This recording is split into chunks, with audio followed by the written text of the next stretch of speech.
Alright, man, Torture Talk. Like, share, subscribe to the page. Hit the thumbs up button if you like the content. This is the 12 o'clock show.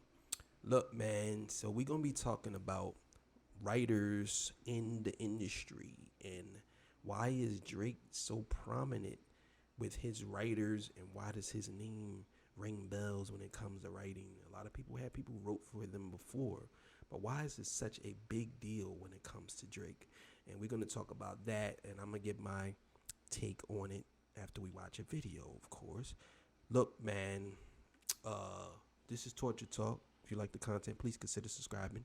If you're new here, let me work for your subscription today. All the single, beautiful, sexy ladies, put one in the chat. All the fellas, y'all know where to find the ones at. Just don't harass them. I don't sell no merch, but I do have content that's absolutely free. But if you want to leave a donation, you can. Links will be on the screen, cue card, in description, all that good stuff. It called me the hidden gem. I went from 1,300 subscribers to almost 10,000. I should be at 10,000 real soon. And I'm going to be at 1 million in a couple of days. You know how it goes. I'm going to go viral.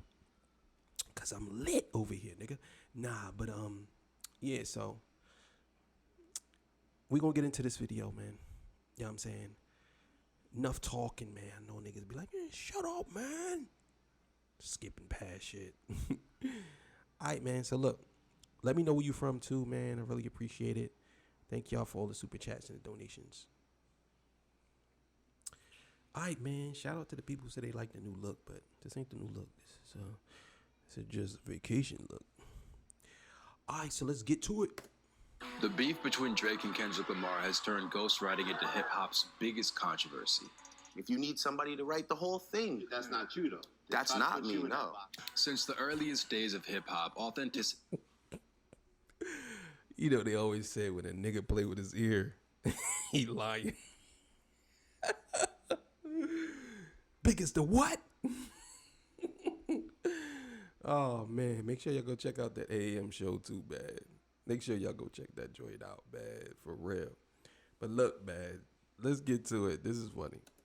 Has always been the most prized quality any rapper could have. The art of emceeing meant relying on writing your own lyrics and being able to carry your own weight on the microphone. But it's fair to say that things have definitely changed. In recent years, ghostwriting has become a hot topic in the rap game. There's intense debate over if using ghostwriters is basically a form of cheating. But when you actually dive into the history of hip-hop, it turns out the truth is way more complicated than you might think. What we're gonna do is break down the ghostwriter debate from a completely new angle. What exactly makes ghostwriting so controversial? Which legendary rappers are actually some of the most well-known ghostwriters in the game?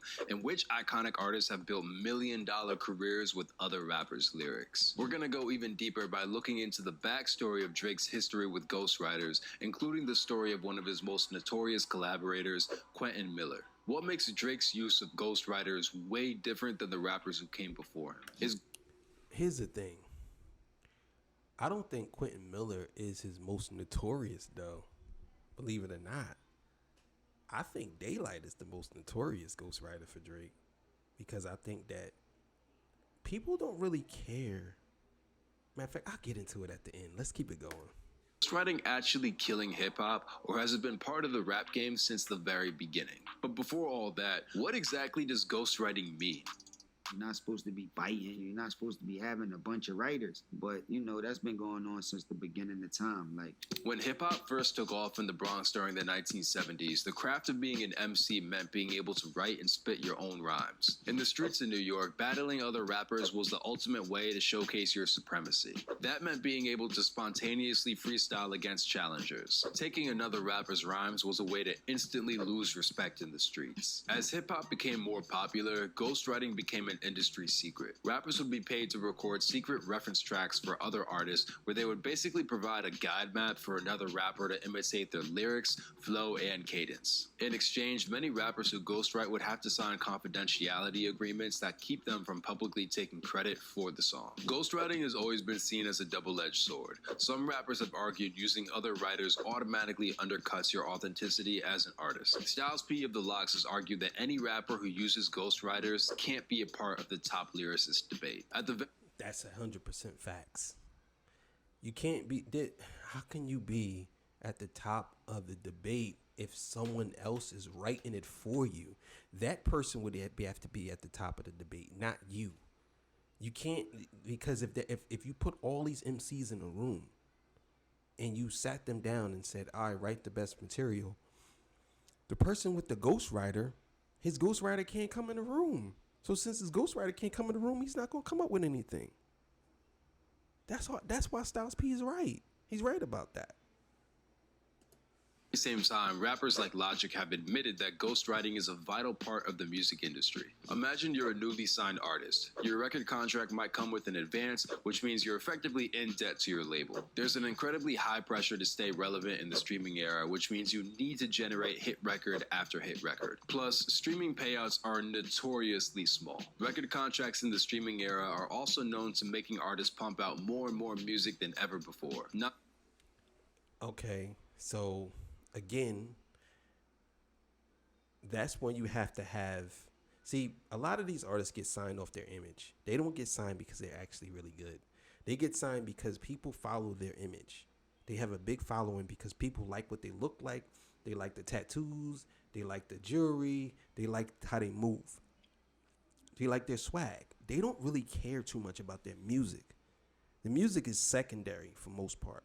So in that case, I understand why people would say ghostwriting is essential, because this dude can't make a hit to save his life, but his image is what makes him who he is to people.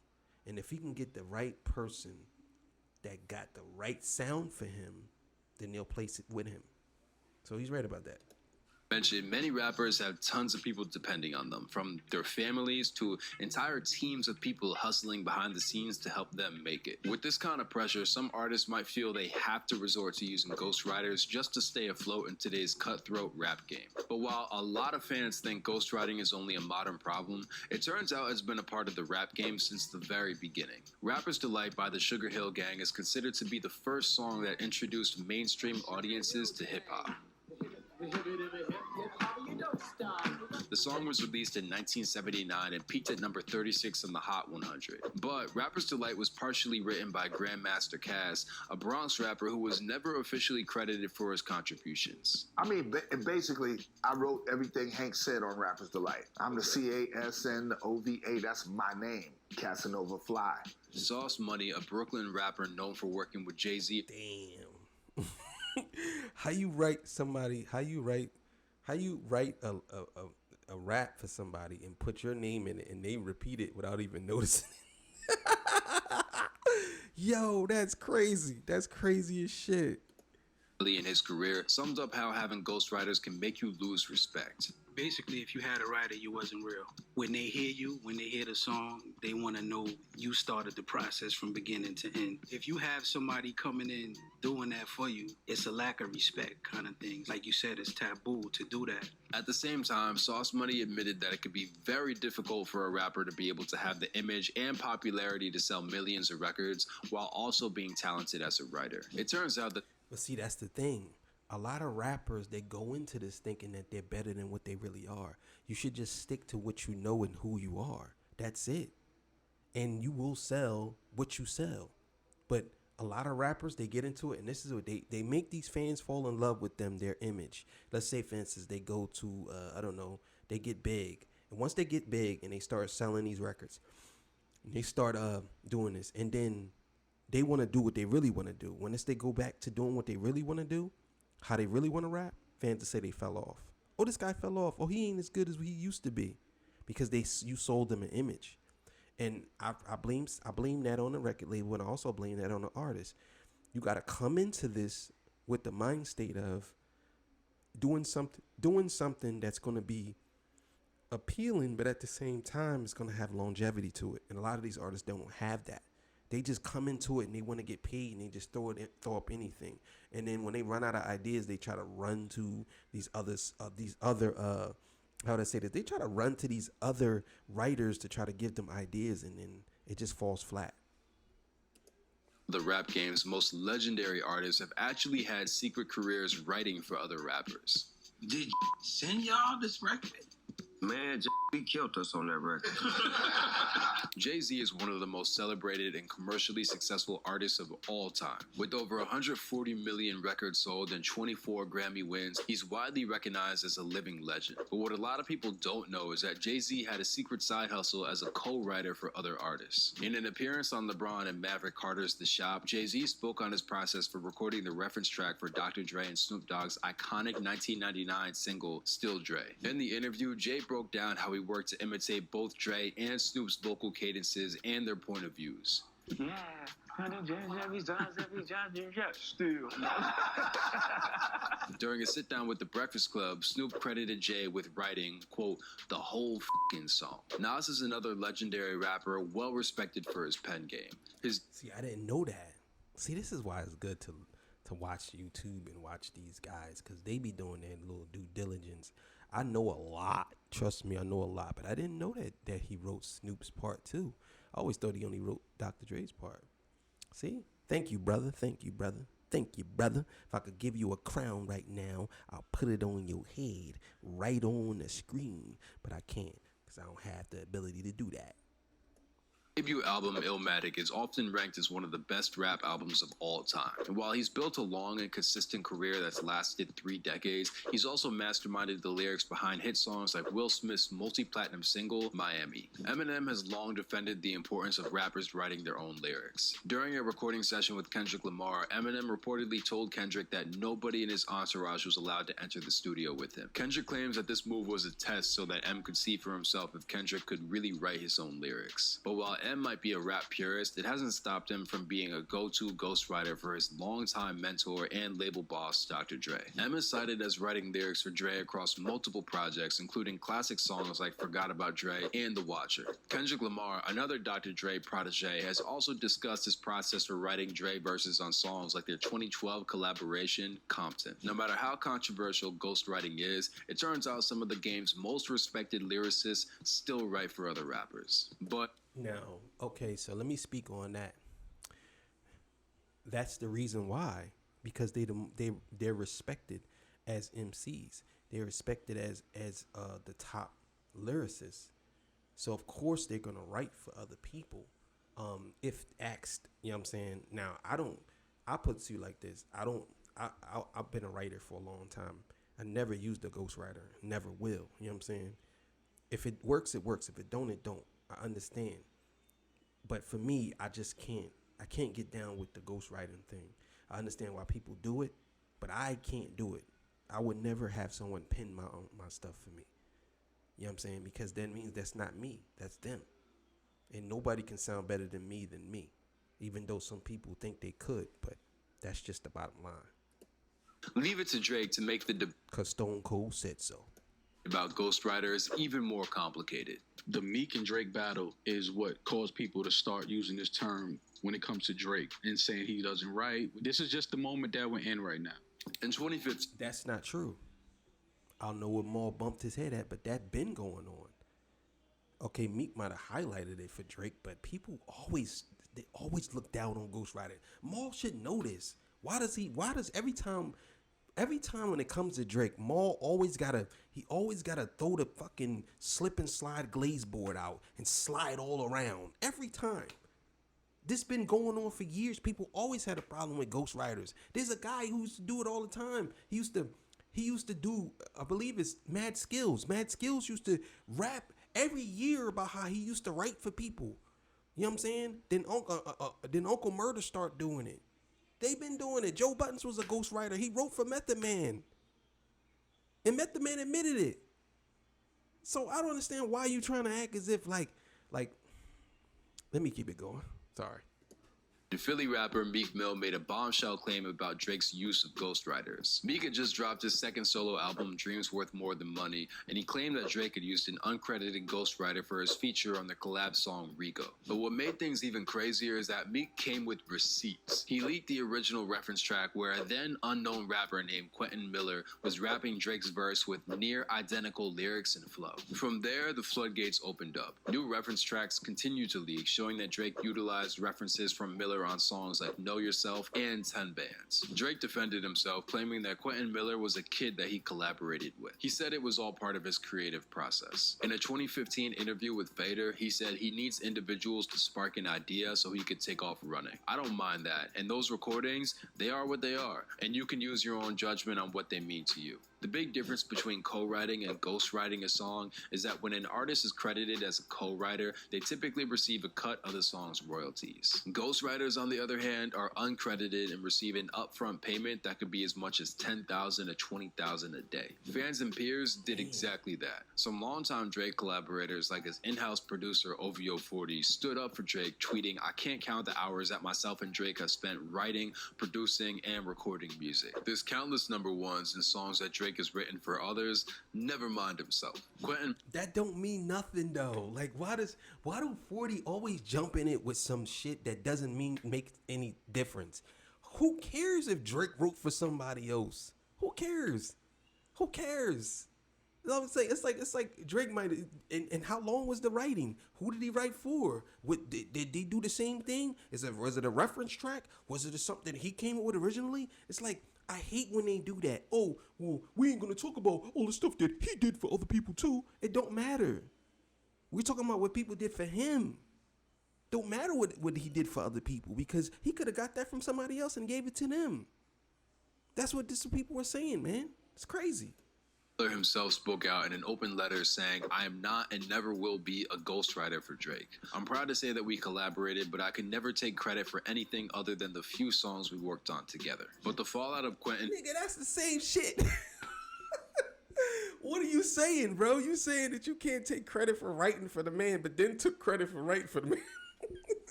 Yo, these niggas be rapping and running in circles, bro. You just literally said the same exact thing that you just said, that you wasn't gonna say. What the fuck? Being outed for recording Drake's reference tracks only got more complicated. I'm working with a that is about to change my life, you know? I was in my horrible publishing situation with Tricky, so I never got a publishing check off of any Drake songs. Wait. You never got a publishing check off of any Drake song? No. He claimed that working on Drake's mixtape If You're Reading This Is Too Late represented the best moments of his life, while being outed by Meek made his situation a whole lot worse. Quentin even claimed that Meek's crew jumped him at a Nike store in LA. In an interview with Forbes, multiple industry ghostwriters say they prefer to remain anonymous for this exact reason. But why? Why did his crew that's what I need to understand. Maybe I need to look that up. Why did Meek Mill crew jump Quentin Miller? Why? Because Quentin Miller said that you shouldn't have said that, and you made my life a living hell, so you and your niggas go jump the nigga. What the fuck? Yo, you niggas fight for no reason, just for dumb shit. That's dumb. That was something stupid to fight over. But who knows? Maybe it was something else to it. I don't know. Maybe he's saying they denied it, and maybe that went against what Meek Mill was saying. I don't know. Drama that ghostwriting brings can really blow up your spot. According to Quentin Miller, being exposed for working with Drake completely blew up his life and hurt his music career. In the years since, rumors around Drake's reliance on ghostwriters have only gotten more intense. So do you think that ghostwriting thing knocked Drake out of the lyricist top list? It has to. It's only fair. On his diss track Infrared, Pusha T explicitly calls out Drake and Quentin Miller binding. And that's one of the GOATs right there. Race to 5'9". One of the greatest lyricists of all time. He in my top 10. He might be in my top 3, actually. Be honest with y'all. Comparing Drake's success to President Donald Trump allegedly colluding with the Russian government. The bigger question is how the Russians did it. It was written like Nas, but it came from Quentin. On Drake's response, Duppy Freestyle, Well, he was wrong about that, because it definitely didn't cover Russians. the whole argument hypocritical. Drake then bragged about writing verses for Pusha's then label boss, Kanye West, taking credit for songs like Father Stretch My Hands, Pop Style, and 30 Hours. Drake's defense was essentially that he didn't need ghostwriters because his pen game was so in demand that high-profile artists like Kanye were enlisting him to write for them. But Drake's beef with Kendrick Lamar seems to shed even more light on his songwriting operation. On Kendrick's diss track Euphoria, Kendrick specifically alleged that Drake had a team of ghostwriters, calling out one of them, a singer-songwriter named Beam, known for working with Justin Bieber by... Yeah. Kendrick did what most artists would never do. And he has the strength to do it. And him calling out these people, the ghostwriting allegations, it coming from Kendrick is a big deal. It coming from Meek Mill is really not a big deal. Let's be honest with y'all. Meek Mill isn't really known for, he's not really known for being that guy. You know what I'm saying? Kendrick is known for being that guy. So him calling out Drake having a ghostwriter, it's a very big deal. Even though other people said it, it's Kendrick because people look at it like Nas and Jay, like Big and Pac. This is Kendrick and Drake, like Kumo D and LL. You know what I'm saying? That's what this is like. That's why. It's the yin and the yang, alpha and omega. Some people look at it that way. That's why it was such a big deal that Kendrick said it and nobody else did. But everybody else did say it, but it was a big deal. In the same song, Kendrick heavily implied that Drake was getting his swag from Atlanta rapper Lil Yachty, who in recent years has been spotted spending a lot of time by Drake's side. In Right on Cue, a reference track recorded by Lil Yachty leaked for Drake's 2022 song Jumbotron Poppin'. In addition to that, another alleged reference track recorded by Kentucky rapper Vore leaked for Drake's 2018 song Mob Ties. In both these references, you can clearly hear Yachty and Vore giving Drake near word-for-word lyrics for two well-known chart-topping hits. My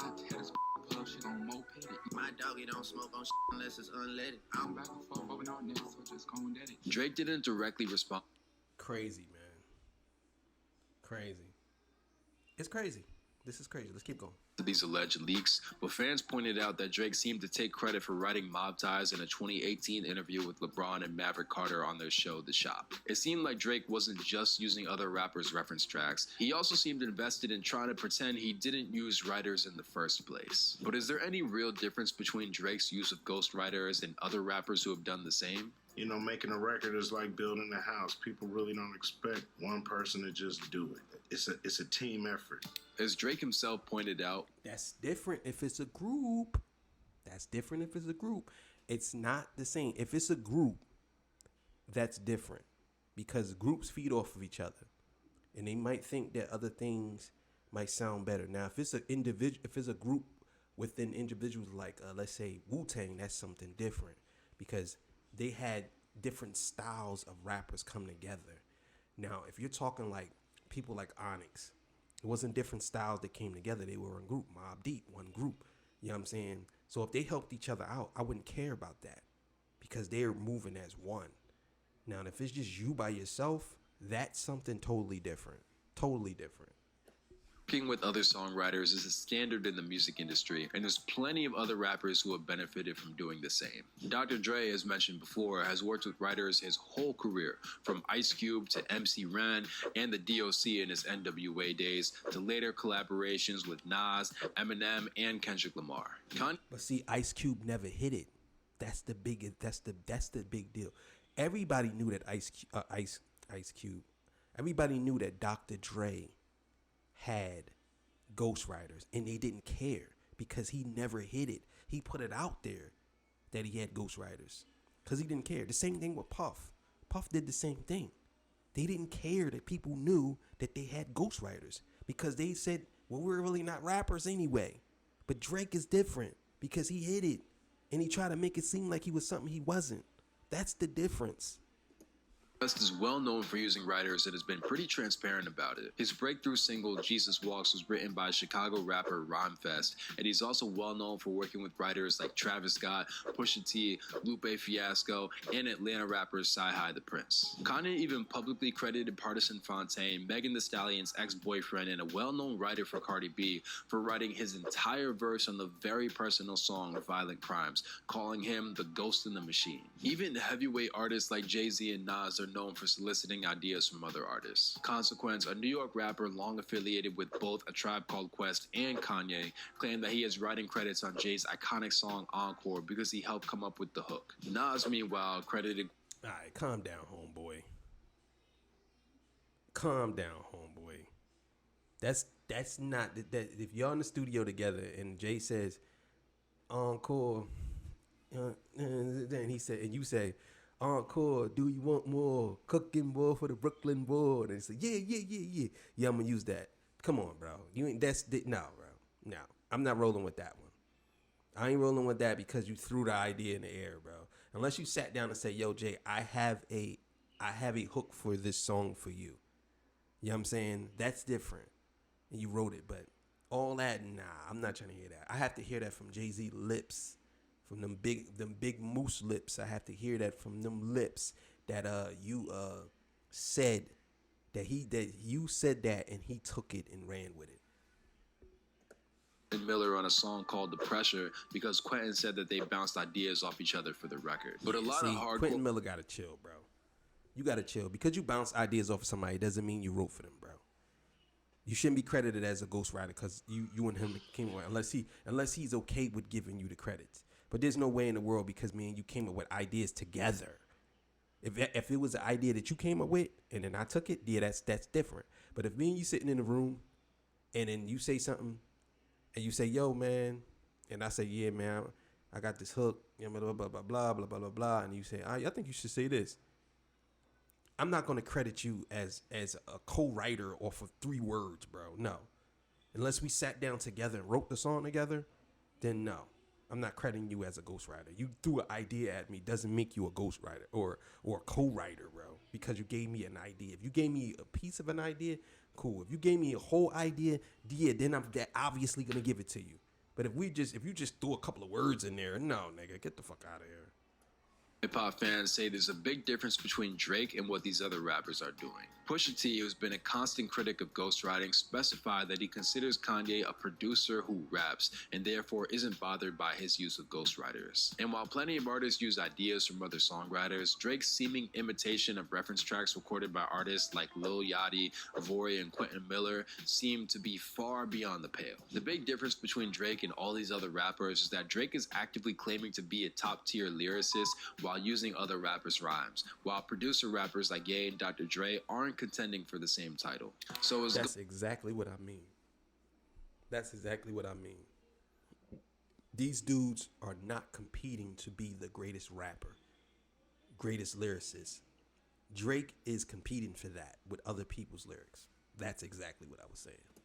Writing killing hip-hop. In many ways, writing for other artists has always played a controversial role in the rap game, from Rapper's Delight to Still Dre to Jesus Walks. But Dre being exposed for using reference tracks has definitely put a whole new twist on the way rappers use ghostwriters. Since hip-hop culture has always been rooted in authenticity, having a rapper do an impression of another artist's lyrics, flow, and style in order to sell records seemed to directly undermine everything that the rap game is supposed to be about. Historian Zachary Diaz recently claimed that hip-hop is experiencing a musical gentrification. What that means is that the sound and culture of hip-hop has been taken over by outsiders who aren't interested in preserving the art form. Instead, they're more drawn to using hip-hop as a way to just make money. And it's very possible that the advent of ghostwriters is only making matters worse. With services like Rhyme or Reason Pros or even Fiverr, rising rappers can get confidential songwriting services on demand, which goes to show how widespread ghostwriting has become. Yeah, so I agree with that. One of the biggest, where everything kind of like came to a head about the ghostwriting with Drake was The Weeknd. The Weeknd, I believe it was on Take Care. The Weeknd wrote like 4 to 6 songs, I believe, and most of those songs were Drake's hits. He wrote those songs. I believe The Weeknd wrote a lot of music for Drake. And I believe The Weeknd had a lot of songs that was already written, and Drake took them or asked for them, you know, in his place. So the thing is, when it comes down to it, here's the thing, right? This is the deal. This is what people gotta understand. Drake is in a position where he can afford to do everything he's doing. A lot of rappers and a lot of artists can't do that. So they got to work off what they can. They can't really afford ghostwriters. You might have this now where Fiverr and all these other places you can actually put out there. Because one of my boys, he's doing an album, and he wanted a female to sing a hook on one of the songs. So he went on Fiverr and he found a chick. She did it for $25, and it was amazing. It was amazing. She did a hook for $25. Now he wrote the stuff, but he told her to sing it. Now she said, "Do you need me to write the hook, or do you want to write it?" And he said, "Well, I want you." He said, "I want to write it." And she said, "Okay." She said, "That'd be $25. Send me the track. I'm gonna sing over it, and I'll send you the stencils or whatever back to you, and then you could take it." And he sent her the 25. She sent the stencils and everything back. And he said, "Well, how much would it cost for you to just do the hook you write yourself?" I'm just curious. She said $50. So he could have got her to do a whole song for about $100, and for $100. And she wasn't even from this country. She was from a different country. So this type of stuff happens all the time, and I think that we gotta recognize this. And when the guy said that hip hop is going through a hip hop gentrification, I totally believe that. I totally believe that. But that's a gift and a curse, because hip hop comes with it being global. You got to understand that people are gonna try to find ways to make money off of it.